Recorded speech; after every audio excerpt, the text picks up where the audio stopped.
Welcome to this week's episode of Eye of the Swarm, your deep dive into anything and everything related to Yellow Jacket Athletics, Season 5, Episode 1. And all of a sudden, now we're visual. Of Eye of the Swarm, and yes, everything has changed because now it's visual and it's awkward. It is. We're not quite sure how to proceed. We've been kind of chatting this out a little bit off air before how we want to do this. Right, so Yeah. we'll have Nick Bursik on a little bit later in the program, and he is the person behind the podcast needs to be video now. Yeah, he's been actually... It can't just be an audio podcast. He's been kind of pushing it for a couple of years now. Yeah, he's been wanting to has. get the our two ugly mugs on camera, so I guess we can blame him for this? We will. Okay. We will. Yeah, you know, and I fought this. I fought this, but yeah, neither one of we're behind the mic guys, not in front of the camera He was guys. insistent that this was going to have to be something that was going to be video, so here we are. It's a new era for Eye of the Swarm. Is this going to make us celebrities? I hope not. I hope not. Yeah, me too. Yeah, absolutely. Okay, yeah. So, at any rate, it's episode number 1 of Season 5, and typically we wait a few weeks to let the fall sports kind of get into their seasons and see how things are playing out. And in the early going, it's been a little bit of a mixed bag. Yeah, it has been. Most of the teams are performing pretty well. I think most of the teams are also performing at a level we expected them to perform at. Men's soccer going after an 8th straight UMAC title, this season. Right now they're scuffling a little bit. Got some very winnable games coming up, but they need to get back on the right track a little bit. The women are right where we thought they'd be. Yep. At the top of the league. Volleyball right now is either in second or third. I believe they're third. They're third, okay. Men's golf won the preview again, the UMAC preview. Men's cross country looks like they're going to be pretty strong and a favorite to win again. So I think for the most part, the teams are doing pretty well. And even women's tennis has put together some nice results for a fall campaign. First time that they've had a fall campaign. Usually they place exclusively in the spring.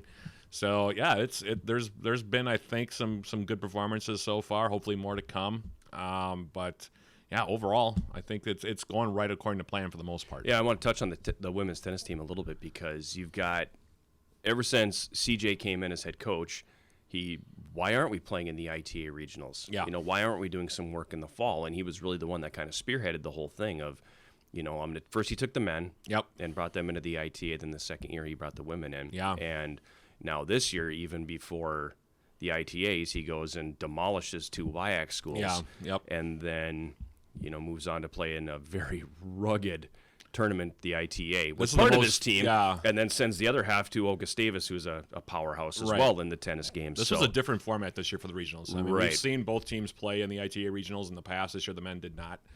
The women did, though, and it was split. Mm-hmm. Half the action was in Whitewater, and the other half was actually in St. Peter. So now you've got about 8 hours distance between the two locations. So he split his squad up, and they went down, combined 32 matches they played in 2 days. Yellow Jackets, I think, won 13 of them. Mm-hmm.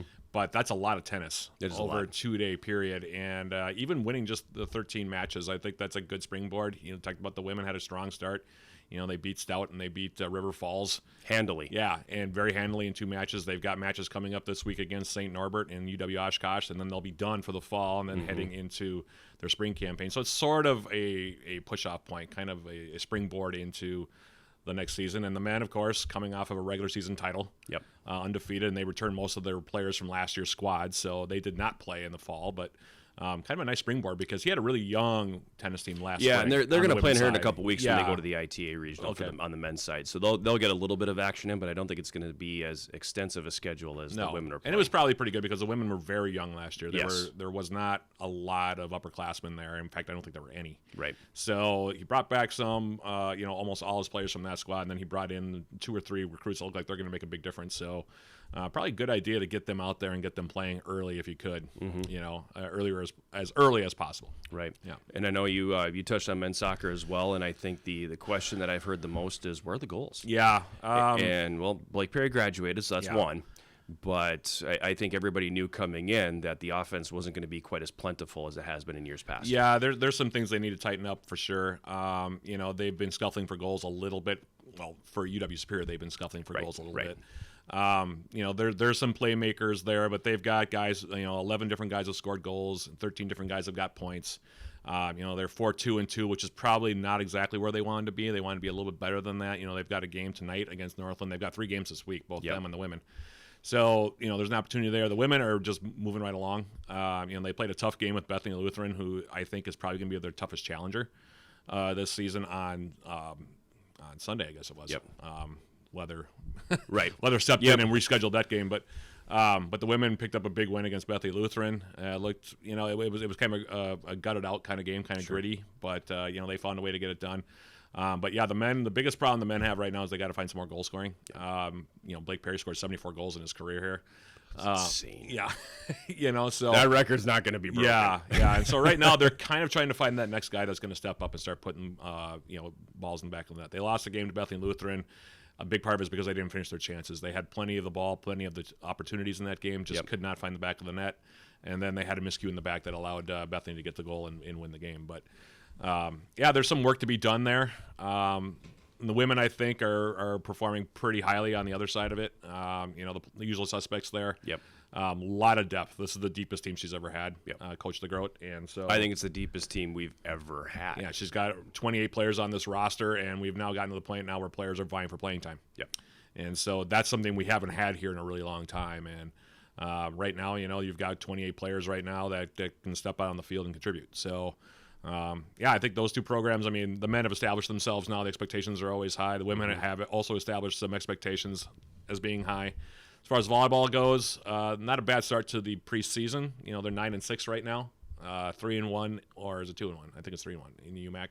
It's 3-1. Yeah, 3-1. Coming off of a loss against Morris, which I think was a little bit disheartening, but Coach Lynn Diedrich wins her 300th career game at the helm of the program in the sweep over Crown on Friday night, so that was a good thing. Obviously, congratulations to her on getting her 300th win. And men's golf and women's golf, they're getting ready for the UMAC tournament. I know it's already the championships next week. Yeah, they've got one more. They've got respectively, they each have got one more meet to go, and then they're off and trying to win a conference title. So, things are moving right along. That's for sure. Yep. And cross country was idle last week, but of course the men were the preseason favorite in the poll again. So. It's funny because we have probably more teams in the fall now than we have any other season. You do. And there's just a lot going on. I'm looking ahead to this weekend going, there's so many recaps I'm going to have to write because all my staff is gone. So Friday and Saturday are going to be busy. Insanely busy. Yeah, it's going to be busy. Because there's a lot of home games in there too. Both soccer teams are at home Saturday, volleyball's home Friday, Saturday. We'll go through that schedule real quick here. It's a busy stretch. Yeah, why don't you jump in? Yeah, we'll jump in. Men's soccer. 3 games this week, same thing with the women. They're playing the same opponents, just different times. They're at Northland College, both teams, 4:30 and 7 p.m. The men will start first at 4:30, and then the women follow up at 7. They're both at home, though, coming up on Saturday and Tuesday. So coming up here in the next week, Saturday against Martin Luther, 2 p.m. and 4:30 p.m. pregame on iFan with me doing the play-by-play about 15 minutes ahead of time. And then on Tuesday against Crown as well. And these games are all at the NBC Spartan Sports Complex, except for the Northland games on the road tonight. Then on Tuesday, it's 1 and 3:30 with pregame 15 minutes ahead of time again. So busy stretch, 6 combined games between the two teams. And to be honest with you, it probably should win all 6 games, but we'll see. You never know the way things are going. That's why we play the games, Matt. Yeah, exactly. Volleyball, John already kind of alluded to it. They're at home twice this week as well. On Friday, they take on the number 4 ranked team in the country, Northwestern. That'll be a 7 p.m. Opening serve, and I think 6:45 on the iFan Sports Network. I'm not sure who is doing the play-by-play for that. I don't know. I don't know either. Okay. But then on Saturday... It won't be me, I can tell you that. It won't be me either, so unfortunately, but they will be on. And then on Saturday, they take on North Central, 1 p.m. and 12:45 pregame on iFan. Someone will be doing that game as well, I'm sure. Men's and women's golf, we talked about them. They have one more meet before the actual UMAC tournament, which is a 2 or 3 days. 3 day? 3. I think it's 3 day. This week, they're both at the quote-unquote regular season finale. That's kind of the way I'm putting it. Martin Luther actually hosts a pretty good tournament. They usually bring some pretty good teams into that. The MLC Fall Invitational, it'll be at the Oakdale Golf Club in Buffalo, Minnesota. And that game, that meet will be on Saturday, and the game, the two meets for both the men and the women start at 10 a.m. Women's tennis, we talked about them just at the ITA regionals. They have a doubleheader to close out the fall campaign. They're taking on St. Norbert and UW Oshkosh on Saturday in 2 different locations. On Saturday, it's Norbert at John and Fay YMCA Tennis Center in Eau Claire. That's 10 a.m. And then they go over to Baldwin Woodville High School to take on UW Oshkosh. That's 3 p.m. And men's and women's cross country also in action. They were off last week. They'll be at the Blue Gold Invitational hosted by Eau Claire at Whitetail Golf Course in Colfax. Men's race starts at 4:15 p.m. while the women's race follows up an hour later at 5:15. And so that's what's coming up this week. But it's busy. It's full slate. Yeah, there's a full slate of stuff coming slate. up. Launching a new design of the website, the athletics website. You can find all this there, of course, uwscljackets.com, and it's actually pretty slick. I like the new look. So far, so good. Yeah, I know. I know you were before we went on the air. It actually launched, and you were waiting anxiously in your office, and I was right there with you. Yep. So, I don't know. How do you feel about the redesign? Did you like the look of it? I do. Okay. Yeah, I do. Okay. How much input did you have on that? Quite a bit. Okay. Yeah. That's Yeah. Right. Okay. Between myself and Holden and Nick, we were the ones that kind of guided the sidearm people into how we wanted it to look. So yeah, quite a bit. Okay. Well, so blame me. Okay. Well, it's all his fault. It looks so good. So there you go. So that's what's coming up this week. We'll take a break, and we will come back with our first guest of 23-24, Director of Athletics Nick Bursik. You are tuned in to Eye of the Swarm.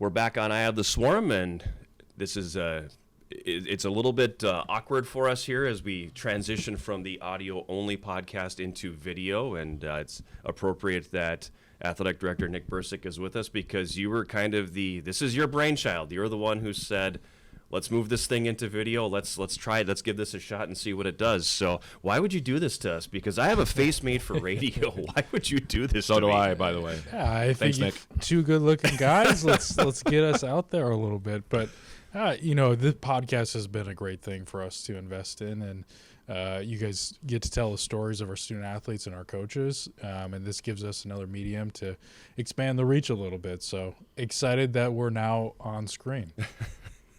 It's because you only have to do it once a year. We have to do it Correct, every Yeah, we have to do it single every week. single week. But let's talk about now the year has started here. We're almost a month into the academic year and the athletic season. And what has it been like early for you here? And what have you seen through the beginning, the first month of the 23-24 year? Not just from your teams, but maybe from the university as a whole. Yeah, it's a great question. And again, thanks for having me on. Always fun to kick off the year with the podcast, with us chatting. And, one of the questions I think we often get every summer is, what are you doing this summer? It's your downtime. It's your downtime. And really for us, it really isn't a downtime. That's when we really go to work to prepare for this upcoming year. Everything big facilities-wise, which I'm sure we'll touch on, a lot of work that we're doing there, to little things like the branding concept for this year. All this stuff takes work, and to get it ready for our student athletes to arrive in September, we start that process sometimes even before the academic year ends the year before. So it's been a lot of work, but it's exciting to have our student athletes back on campus now for about a month. Some of our soccer and fall sports student athletes a little bit sooner than that, but it's been a good start to fall. Love seeing our student athletes compete. This is also a new year for us from an NCAA playing standpoint. So, we have winter sports practicing right now, which traditionally they never have. So it's been some new elements, new opportunities to engage with our student athletes, which I think is good. And I know talking with Coach McKenna, he likes being able to not have to wait until October to get a couple of sessions in here and there. Well, where did that come from? Because for years the NCAA was like, nope, it's a firm October 15th. You don't do anything before October 15th. How did that start to change that you know of? Yeah, it's a great question. I think for a while, Division III has always wanted to assess philosophy-wise, student experience-wise, playing competitively, our next evolution. And things boiled kind of to a head, but really to a point where the membership really said, it's time to assess, it's time to evolve.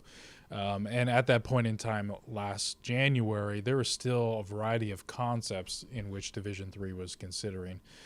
Things to really opening up legislatively what programs could do and kind of adopting the model, the playing season model we had during COVID with 114 days. Those days could happen at any point in time during the academic year. Total flexibility to staying with the traditional model that the NCAA had for decades in terms of what the playing season is, pretty defined period, pretty set period, to where I think we landed from an NCAA's perspective is more in a hybrid model, which I think is a good compromise, both to allow coaches and staff to have a little bit more interaction, a little bit more engagement, a little more preparation, to also balance the student athlete perspective of wanting still that balance from an academic, personal, work-life balance perspective. So I think it's been good. So it's been an evolution from the NCAA perspective to ultimately get us to this point, but I think we're learning a little bit too of what this means for our student athletes and what does it mean competitively for us. You know, winter sports, ice hockey in particular, it's typically a short grind in the old season, playing season model. You know, they get on the ice and it's a short grind, a big grind, 2-3 weeks, and then you're playing right away. So it can be very hard, very condensed period, heavy from a workload intensity perspective. So I would hope now that, you know, with our coaches being able to flex some things out, we can ease that transition for our student athletes and help make sure they're better prepared and hopefully in the long run are be able to perform a little bit better because of it. You used the word balance in there, and is that balance the reason why Division III does not have basically the no holds barred that Division I has? Because Division I schools, you've got hockey programs practicing in July, you've got football happening around, around the entire calendar. Is balance the reason? Yeah, I think it's a big part of Division III philosophy in terms of being able to balance the experience for our student athletes. Division III, we pride ourselves on probably being the most balanced between it for our student athletes in terms of their athletic commitments to their academic commitments to then allowing them to pursue personal opportunities as well, whether that's study abroad or other co-curricular type of opportunities for students. We want that from an NCAA Division III philosophy statement. So I think, we probably are the division that allows that the most, which, I think we do on our campus pretty well. We have a number of students every year study abroad. We have a number of students actively engaged in other student organizations, and then, they're heavily involved with us as well, too. So hopefully we can provide that balance, but I think, circling back, it's a new playing season. We're learning things. We also have an additional strength coach on staff this year, which is presenting some new opportunities for us as well and supporting our student athletes. So, it's a big year for us, and some things have changed. The landscape has changed a little bit. So hopefully we're supporting our student athletes and learning along the way to better position us from a competitive standpoint. It kind of seems like also there's just some other periphery things also that are, launch of the redesign of the website, which is, I think, a big deal. Which has been live now. Yeah, live now for 21 minutes. Yeah, 21 minutes. But, there's a lot of anticipation for Superior Choice Credit Union Stadium, which is now, there's actually a rendering now, so people can actually come up. I actually saw a couple athletes in the hallway actually take a look at it. Nia Wilson specifically walked by, saw it, and then she stopped and looked at it again. So, there's a lot of cool things happening up on campus right now. Things that, we talked about how we want the teams to be successful, when they're on the field or on the ice or on the court, or, on the course. But right now there's a lot of other things happening there outside of that also is generating a lot of excitement. I just want to get your perspective on all that stuff. Yeah, and a lot of that goes back to the work we do in the summer to prepare. But, you hit on a few big ones for us. Certainly for us, one of the biggest things that we've focused in on is our marketing and our branding, and a credit to John and Holden and Ryan and Emma and the crew that all really go into ensuring that our branding is top notch. Everything from our media days to our backdrops. There's not too many Division III institutions doing what we're doing from a branding perspective, a social perspective. But a lot of that work starts, again, even before the end of the academic year. We're brainstorming ideas. We want to get our student athletes' opinions and thoughts on what they want to see in the next evolution of our branding. So, that's a big thing. The website relaunch is a big thing. We also have a fundraising website to help us in some regards too. So those things are critical for us, and kudos to the team that does our work, because again, it's top notch and kind of a leader in Division III in those regards as well. And then the bigger things, facilities. We've known for a while that we need upgrades to our facilities, and we're very excited about Spear Choice Credit Union Stadium coming on board to break ground this spring. Hopefully we get a nice easy winter for us and we can help speed that process up, but it'll be great. And really, we're excited that that's phase one of a variety of projects we're now pursuing as an institution, all rooted in supporting our students and our student athletes and their opportunities. So I'm excited not only what it will do for us competitively, but what it means to the institution from an academic standpoint, a rec standpoint, and then a broader community perspective. These are going to be game-changing facilities that will hopefully help us take those next steps. In the last week, it's been out a little bit more about the potential for another field house. It was in the Duluth News Tribune, expansion Westman Arena, baseball, softball fields. Can you touch a little bit on that? I know a lot of that is just conceptual at this point, and a lot of those conversations are just that. They're conversations because the jar that has all the pennies in it to build this thing doesn't have many pennies in it right now. So what can you touch on some of that a little bit? Yeah, so as I alluded to, facilities doesn't stop with just the construction of the stadium. We're really looking comprehensively as an institution, not only what our needs are, but what are the needs within the community, within the region as well.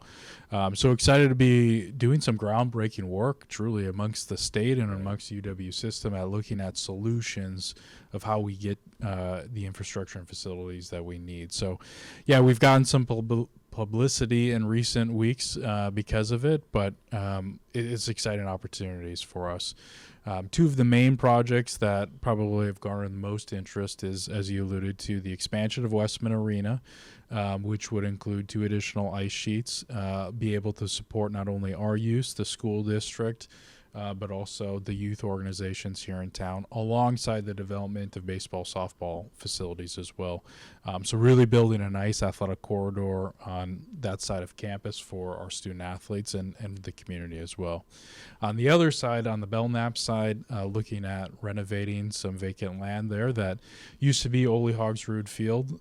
Some of that land will get redeveloped as a part of the stadium, but a good frontage space for us to build some additional space as well. And as you guys know, with our weather, indoor space is a premium, turf facility, turf space is a premium. And really, we want to be able to provide those opportunities for our athletes to train year-round and be on surfaces that are game-like for them. So having a turf field house would be a tremendous asset to us, and that's the other part of the P3 project that we're pursuing. The institution, outside of athletics and recreation, are also looking at ways in which we need to just enhance kind of support for our students as well. So pursuing other opportunities that could include retail, could include housing, could include a hotel, also could include partnerships with local businesses and organizations to address community-based needs like mental health, behavioral health. So we are really doing some groundbreaking work as an institution, which is very exciting. We're excited to see the next phase as these projects develop. We have some internal milestones to hit, which we're actively working on. But then we get to the phase of feasibility, and that's where it's going to get exciting. And I'm sure there's going to be a push at some point to help make those projects happen. But we're excited. None of that is going to ever materialize until we start talking about it.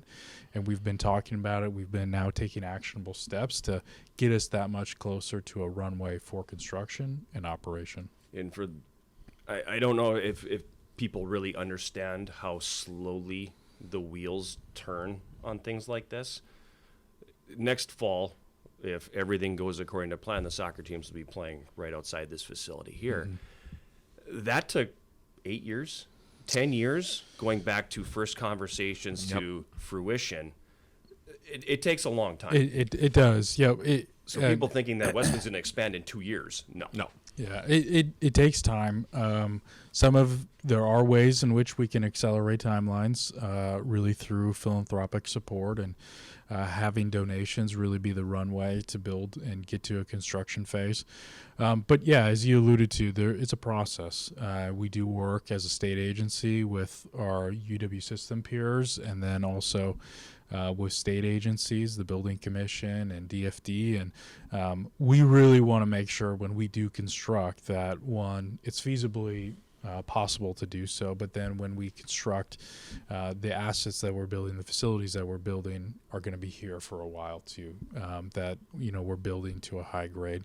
And that's what excites me about the stadium too, is that stadium will feature some of the best surfaces that we possibly can get. And that's an investment we're making as an institution with the support of UW system to ensure that our athletes are playing on conditions and surfaces that are going to lend well to their performance, but also to their health and safety too. So it is a process. We work the process as best we can, but we've known that, we need to start this. And that's why we've started to engage in conversations early on to get us to this point, and hopefully, the runway here moving forward is going to see some tangible action. It looks good. I mean, this is probably the most activity I've seen in regards not just having the teams here for the fall, but in terms of other periphery things that are happening too, that go beyond the field of competition. And that's the part that excites me the most, is the fact that you do get the redesign of the website, which keeps things nice and fresh. You've got the stadium coming in. There's now a long-term plan, so you can actually see what the plan is going to be. You talked about the social media aspect of it. We've got a great social media team here. I get a chance to work with those guys during the summer quite a bit, and they're tip top.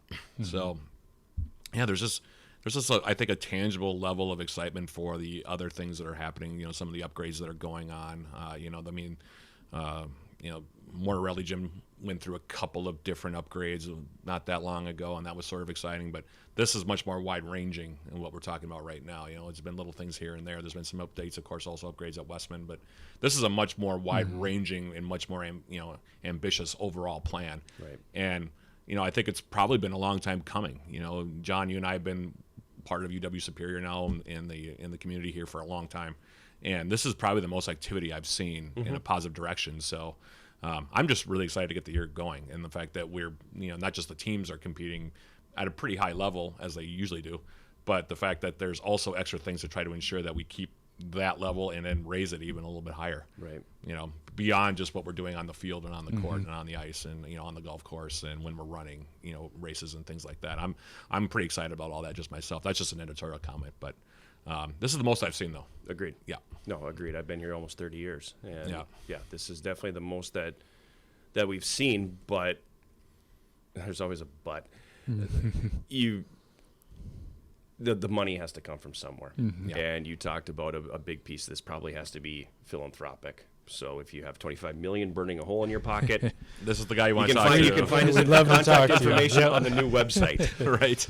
But how do you approach that? Yeah. Because it's a big number, and there aren't a lot of people locally, citizens or businesses, there aren't a lot of alumni from this campus that are capable of having that be a drop in the bucket.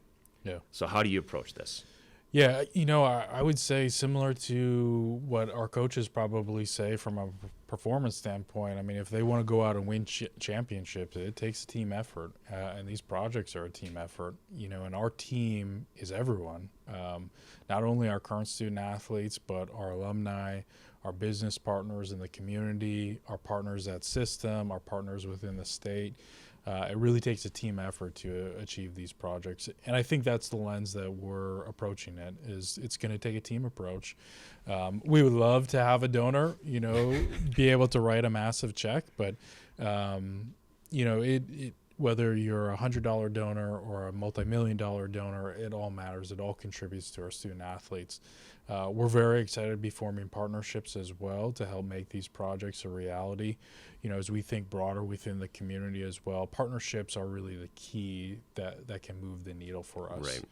And we're very thankful to have strong partnerships with a lot of local businesses and organizations that are supportive of us and do see the impact our student athletes are making and we're making on their lives, but also the reach within the community and where that goes as well. So best I can say, it's going to continue to be a team effort. And yeah, if you're a donor and, whether big or small, it all goes to impact our student athletes. And we're pursuing some big, bold, innovative things that, hopefully helps propel our department forward. But we're always in the need of, the smaller things, of ways in which we can enhance their experience. You talked about some upgrades to the gym.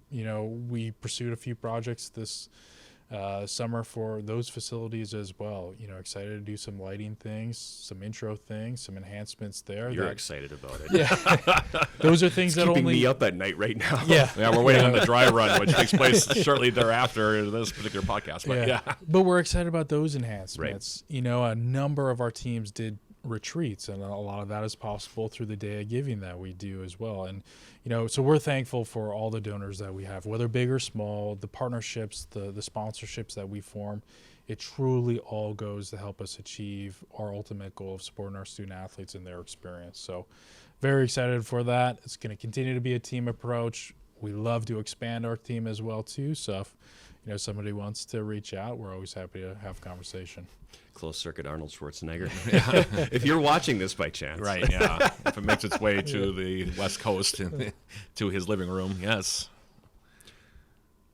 Before we close up the stadium talk, I just, as a former baseball player, as a former baseball coach, as a former softball coach, I feel like those are the two programs that have kind of really, I don't want to say gotten the short end of the stick, but have always had to fight the uphill battle with those facilities. So with your history within those programs, how important is that? Yeah, baseball, softball, it's critical. When I was a player here, I played at Ted Whereat Field, and then I coached there for a number of years after. And for those of you that aren't familiar with Ted Whereat Field, it is built on concrete spoil or construction spoil. So we have concrete rebar popping through. It's built on kind of swampy wetland area, so it does not drain well. Actually, left field is eroding into the creek. I haven't been out there for a few weeks, but last time I was out there, I would imagine the gap between the fence and the ground now is probably 2 feet. So it's had significant erosion. We know that ultimately that's just not the best place for it.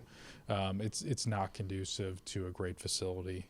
So we are actively working to find ways to support our baseball and softball student athletes in constructing new facilities. Kind of step one for us, though, is the stadium project, as that then opens up land next to Westman Arena for baseball and softball fields as well. So the stadium will go in, excited for breaking ground on construction, but equally on our radar is trying to find a path forward for baseball and softball. Very appreciative of the partnership we have with the local school district and being able to play on their facilities right now. But their needs continue to grow as they see participation growth amongst their teams. Now they're going to be adding lacrosse programs as well too, which is great for youth locally here, but that does mean there's going to be more individuals, more teams trying to vie for time on facilities, and we could benefit from our own too. So we're going to be working on that as well and trying to find a path forward. And yeah, it's needed. It's been needed for a long time as well. I mentioned baseball, but softball's been in that same boat. Kind of been a nomad in terms of playing on multiple community-based fields, and it's time for us to give them a home here on campus as well too. So very hopeful that we can find a path forward there to also see those facilities become a reality. Yeah, I mean, in thinking about it, I think softball is probably the only team that really has not played a true home game, other than perhaps cross country when they run their races, out in Amagi. That hasn't had a true home game since I've been here. I mean, they play right now. They're playing up at Superior High School, and that's a nice field, and it's a good setup. But even before that, they were still playing, their games over at the community, softball diamonds in the complex over there. Baseball, for a while they played their games at Whereat, like you said. The field has always been somewhat problematic. Soccer also played their home games on that field for a while behind, Whereat. But yeah, softball they have been a true nomad, really. I mean, even their home games aren't on campus. I mean, it's close, but it's not. There's that. It makes a difference when you're on your own turf and it's your own field. So I'm sure Coach Fracker would be thrilled when it comes to reality. No doubt. Yeah. No doubt. Yeah. And that's too, all the facility talk, it's all again rooted in supporting our teams, supporting our student athletes. I really look forward to one day, hopefully we get there, where they have their outdoor fields from a competitive standpoint, and they also have the indoor turf field house. That's really going to allow for optimal training for our student athletes, and we're hopeful we can make it a reality. Those projects do require some level of donor support too, so again, maybe a shameless plug, but a plug nonetheless. We have no shame Yeah. on I Have the Sword. No, we do not. There's Anyone one who- thing that we've proven through 69 episodes of counting. It's that we have no shame. Yeah, but anyone that really is passionate about our sports or seeing our student athletes be in a position to be successful, we love to have conversation, love to find ways to partner to make these a reality. And again, it doesn't just stop with us. These are facilities that are going to impact our youth, going to impact our community, going to impact the region, and really have a tremendous impact. So would love to talk. Let's shift gears a little bit and talk health from a university standpoint and from a conference standpoint, because basically since the pandemic, universities are dropping. They're closing. Close to home, we lost Finlandia this year, Yep. and that's a school that we played in just about every sport. So with that kind of thing in mind, what is the current health of UW Superior and of the UMAC as a whole? Yeah, good question. For us, we're excited that this year we'll probably be at an all-time high in retrospect over the last decade of the amount of student athletes that we have. So for us internally within athletics, good, stable enrollment and all of our rosters are at a healthy position. Institutionally, we should be relatively consistent with where we've always been. We continue to see growth in our online graduate programs, which are great, providing new opportunities for students. Seeing student demographics shift a little bit in terms of preference to online compared to on campus, but that's relatively the norm. But institutionally, I think we're good where we are, and we're able to offer a good student athlete experience because of it as well. So stable there amongst the UMAC and amongst our region. Yeah, as you alluded to, higher education right now is a tough sled ahead. But I do think a lot of us are looking at how can we use athletics as a strength, and how can our student athletes help in the recruitment of additional students, whether that's through opportunities through sports or other opportunities, really using athletics to leverage that from an enrollment perspective as well. So, do we have potential challenges ahead? I'm sure we do, both institutionally and then within the region and maybe even within our conference. But excited about where we are and the opportunities, like we alluded to, the facilities. That's only going to help us from a growth perspective, help open new opportunities for us as well too. You use the word growth. So what does that mean? Are you talking growth in terms of enrollment? Are you talking sport growth? Are you how do you use the word growth in that situation? Yeah, I think it's a multitude of things. Growth just in terms of our ability to support our current teams and our current student athletes. Facilities play a big part of that, just being able to train and being able to, I don't want to say increase our expectations, but maybe fulfill our obligations to our student athletes and support their experiences. Growth could look at, the ability for us to look at sports and opportunities that we have to sponsor new sports here as an institution. Growth could also look at partnerships and opportunities to expand our reach and work more with youth organizations or other organizations to really benefit the community as a whole too. So I think growth could be a multitude of things. Sometimes, growth is just stabilizing as well and supporting what we currently have too. So I'm excited. I truly am excited about the work that we've done and the work that we're going to continue to do and where we could be in the next 3 to 5 years. Hopefully it looks like a brand new campus in some respects. And, I think that'll be attractive to students, not just student athletes. What about from a conference standpoint? Because I know there's only so much you can say that way, but are they viewing potential growth membership-wise, championship sport-wise? What is the UMAC looking at? Yeah, I think the UMAC, we have a AD council and a president's council that is always looking at ways in which we can grow and stabilize, support our student athletes. That could look at membership growth, that could look at sport growth, that could look at ways in which we strengthen our current membership and increase our profile as a conference as well too. So it's exciting to know Chancellor Wachter serves as the chair of the President's Council. So, she has a seat at the table. A number of our staff serve on various roles within the conference as well, too. So we're able to be at the table for those conversations and being able to hopefully push us forward from a growth perspective, but look at new opportunities. Again, it gets back to supporting our student athletes and their experience. We're excited to be members of the UMAC, but we're also excited to look at ways in which we can strengthen ourselves and help strengthen the conference to continue to position ourselves from a competitive standpoint. Yeah, that sounds good to me. I mean, I was like, you had something to say. I left you speechless. No, left me speechless. That doesn't happen real often. It's for people who know me. Yeah, I mean, I think it was a bit of a jar to see that Finlandia was going under. We had known that they were in some financial difficulty for quite a while.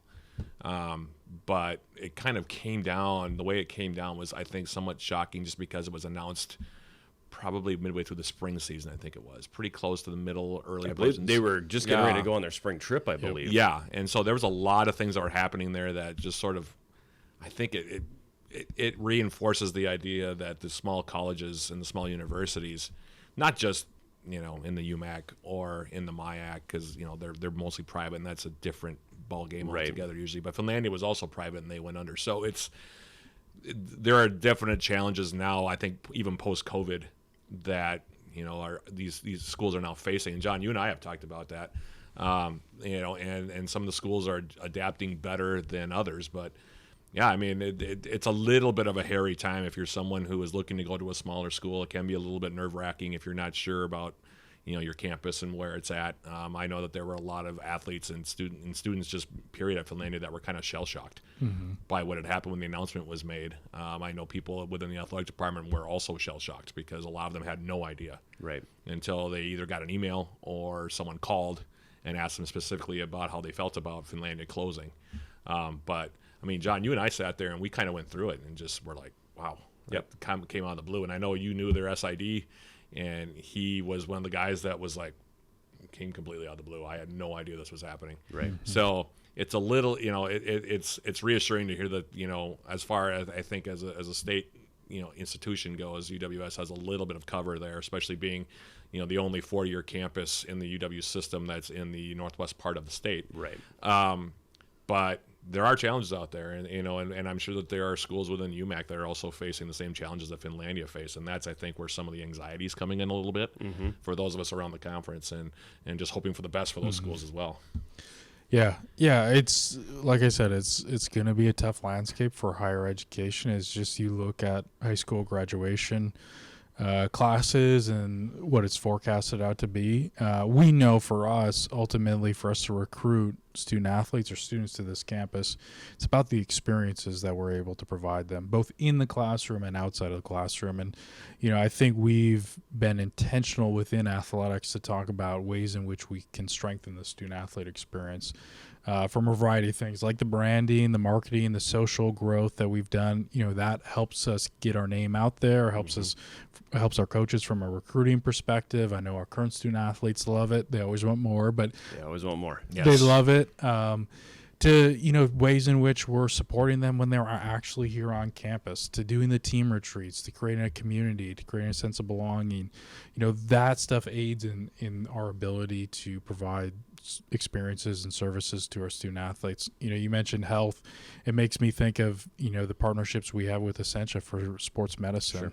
Sure. Our athletic trainers, we renovated our training room this past summer to allow it to operate more from a clinical setting, but also to have some amenities. It's so wide open down there. It is very wide open, and I'm surprised we didn't do the podcast and then the new lounge chairs, because they got 2 massage chairs down there. Yeah, there's 3 of us.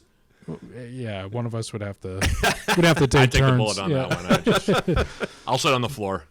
But those things, they have the recovery tools now for our student athletes. Those things aid in our ability to support. I'm very excited to have Jess here on staff now from a strengths perspective. PJ was a great hire for us, great ability for us to walk into that space finally to support our student athletes. but he was one coach trying to help 325 student athletes over 19 programs. That was a lot.